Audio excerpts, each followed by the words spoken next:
खुदा का शुक्र है राधा, तुम प्रेग्नेंट हो, वरना तुम्हें भी इसी तरह का अंजाम झेलने पड़ते।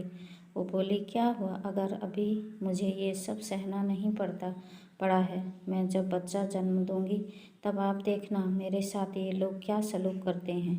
मैं परेशान हो गई और बोली, मुझे बताओ तुम ऐसी बातें क्यों करती हो। मुझे तो लगता है कि बच्चे देने के बाद तुम घर की लाडली बहू बन जाओगी। वो हंसकर बोली, ये सब आपकी गलतफहमी है। वो हंसकर चली गई थी। रात हुई तो वो फिर से मेरे कमरे में आई थी और हाथ जोड़कर मुझसे माफ़ी मांगती रही और रोती रही। मुझे मालूम नहीं कि वो ये सब क्यों करती थी। मैं बहुत ज़्यादा परेशान होने लगी थी। वक्त गुजरता गया और उसके पेट फूलता गया। जैसे जैसे उसका डिलीवरी का वक्त करीब होते गया, वो उतना ही परेशान होने लगी थी। एक दिन सुबह उसकी हालत बड़ी अजीब थी। वो अपने कमरे में चली गई और अंदर से कुंडी लगा दी थी। उसकी तकलीफ से भरी चीखें की आवाज़ बाहर तक सुनाई दे रही थी। ऐसा लगता था जैसे वो किसी सच की बात से गुजर रही है। मेरी सास तो तड़प उठी थी। दरवाज़ा खटखटाने लगी थी कि बहू दरवाज़ा खोलो, मैं तुम्हें डॉक्टर के पास ले चलूं। राधा ने कहा, नहीं मम्मी, मैं अपनी डिलीवरी खुद ही करूंगी। मेरी सास तड़प उठी थी। कहने लगी, ये कैसी बचपना है। ऐसा ना हो कि हम अपनी होने वाले औलाद को खो दें। अच्छा चलो, मैं किसी दाई को बुला देती हूँ। राधा ने इनकार कर दिया था। वो बोली, जल्दी से जेठानी को अंदर भेजो। मैं भी परेशान से हो गई थी क्योंकि मुझे इस मामले में कुछ समझ में नहीं आ रहा था। मेरी सास मुझे जल्दी से कमरे की तरफ ढकेल दिया था। राधा ने दरवाज़ा खोला तो मैं अंदर चली गई। मैं जैसे ही कमरे में गई, उसने मुझे एक कंबल थमा दिया था। वो बोली, दीदी आप मेरे बच्चे को लेकर यहाँ से भाग जाए, नहीं तो ये लोग मुझे मेरे बच्चा छीन लेंगे।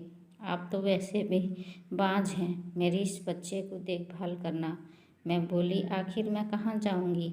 राधा ने मुझे एक कागज़ दिया, उस पर एक पत्र लिखा था। मैंने वो बच्चा पकड़ा और राधा के पीछे वाले कमरे से बाहर निकल गई थी। मेरे पीछे क्या हुआ होगा मुझे मालूम नहीं था। मैं उस बच्चे को बड़ी होशियारी से लेकर आगे बढ़ रही थी। आखिरकार को पता भी आ गया जहाँ मुझे पहुँचना था। मैंने दरवाज़ा खटखटाया तो एक आदमी दरवाज़ा खोला। उसने मुझे देखकर हैरान हो गया और बोला, आप राधा के जेठानी हो ना। मैंने इस बात पर सर हिला दिया था। वो मुझे अपने साथ अपने घर में ले गए थे। वहाँ राधा की मम्मी और बहन भाई मौजूद थे और उसकी मम्मी ने मुझे पूछा कि आपकी गोद में क्या है। मैंने कहा, राधा का बच्चा है, इसने आज ही इसी जन्म दिया है। राधा के मम्मी पापा और भाई बहन बहुत खुश हो गए थे और उसकी मम्मी ने जल्दी से आगे बढ़कर बच्चे के मुंह से कंबल हटाया। ये देखकर हम सब दंग रह गए कि बच्चा नहीं बल्कि मेरे पति का बड़ा। हम सब लोग ये देखकर हक्का बक्का रह गए थे। सब लोग मुझे अजीब नज़रों से देख रहे थे और राधा की मम्मी बोली, बेटा तुमने हमें इतना बड़ा झूठ क्यों बोली थी। मैंने आपके साथ कोई झूठ नहीं बोला, बल्कि ये सब मजाक तो मेरे साथ राधा ने किया है। मैं बांझ हूँ आंटी। राधा ने मुझे कहा था कि आप तो वैसे भी बांझ हो, फिर आप ऐसा करें कि मेरा बच्चा लेकर इस घर से भाग जाएं। मगर देखो, यहाँ तो बच्चा है ही नहीं। तब राधा की बहन आगे बढ़ी थी। वो बोली, राधा आपके साथ मजाक नहीं कर सकती। जरूर कोई ना कोई राज की बात इस कंबल में छिपी है। इस कंबल में बच्चा नहीं है तो क्या हुआ, आपके पति के नाम की डॉक्टर रिपोर्ट तो है ना। मैं मायूस हो गई थी। रिपोर्ट का क्या मतलब है। वो फाइल मुझसे पकड़ ली थी। वो अब इस फाइल को पढ़ रही थी। वो एकदम से चौंक गई थी। कहने लगी, ये देखो दीदी, मैंने कहा था ना, मजाक तो राधा ने आपके साथ नहीं कर सकती। ऐसा मजाक तो आपके साथ आपके पति और आपकी सास ने किया है। इसमें तो साफ साफ लिखा है कि आपके पति बाप बनने की सलाहियत नहीं रखता है। दीदी, बांझ आप नहीं, आपके पति हैं। मैं ये बात सुनकर दंग रह गई थी। मैं फूट फूट कर रोने लगी थी और कहने लगी, जब वो ये सब जानते थे तो मुझ पर जुल्म क्यों करते थे। अमर की रिपोर्ट के नीचे ही देवर की रिपोर्ट थी, उसमें भी यही लिखा था कि वो भी बांझ है।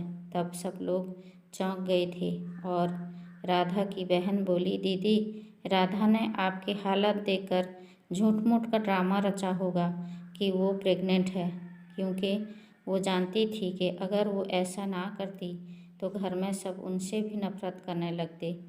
उसकी सास को लगा होगा कि शायद सब कुछ ठीक हो गया हो, मेरे बेटे की कमी दूर हो गई हो, जबकि वो उन लोगों के साथ रहकर उनका राज मालूम करना चाहती थी। मगर सच तो ये है कि वो दोनों भाई औलाद पैदा करने के काबिल ही नहीं हैं। अब तो मुझे समझ में आया कि राधा क्यों कहती थी कि उन लोगों ने मेरा बच्चा छीनकर मुझे घर से निकाल देंगे।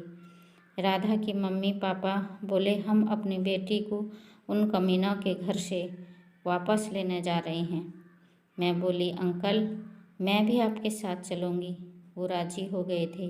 अब हम सब जब मेरे ससुराल पहुँचे थे, ये देखकर दंग रह गए थे कि मेरी सास बहुत बुरी तरह से राधा को पीट रही थी और कह रही थी, तुम्हारी इतनी हिम्मत कि तुम हमारे साथ झूठ बोलो।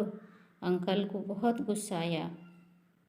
उन्होंने पुलिस को फ़ोन कर लिया था कि मेरी बेटी के ससुराल वाले उस पर जुल्म कर रहे हैं। अमर भी अपने कमरे से बाहर आ गया था तो मैंने आगे बढ़कर उसे एक थप्पड़ ज़ोर से मारा था।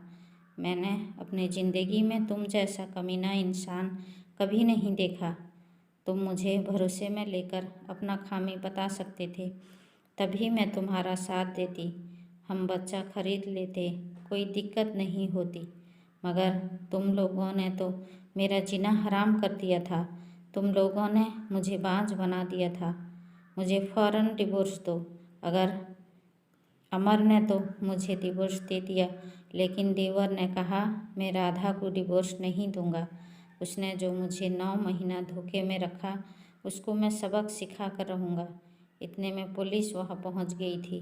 पुलिस ने दोनों को अपने पत्नी पर जुल्म करने के जुर्म में गिरफ्तार कर लिया था। राधा के मम्मी पापा मुझे अपने साथ ले गए थे और वो कहने लगे, आज से तुम हमारी बेटी बनकर रहोगी। राधा ने अपने पति पर डिवोर्स का मुकदमा दर्ज कर दिया था और उसको भी डिवोर्स मिल गया था। हम दोनों की ज़िंदगी राधा के होशियारी के लिए बिखरते बिखरते बच गया। हेलो दोस्तों, उम्मीद है ये कहानी आप सबको बहुत पसंद आया होगा। अगर आपको पसंद है तो प्लीज़ हमें फुली सपोर्ट करें और हमारे चैनल को ज़रूर सब्सक्राइब करें।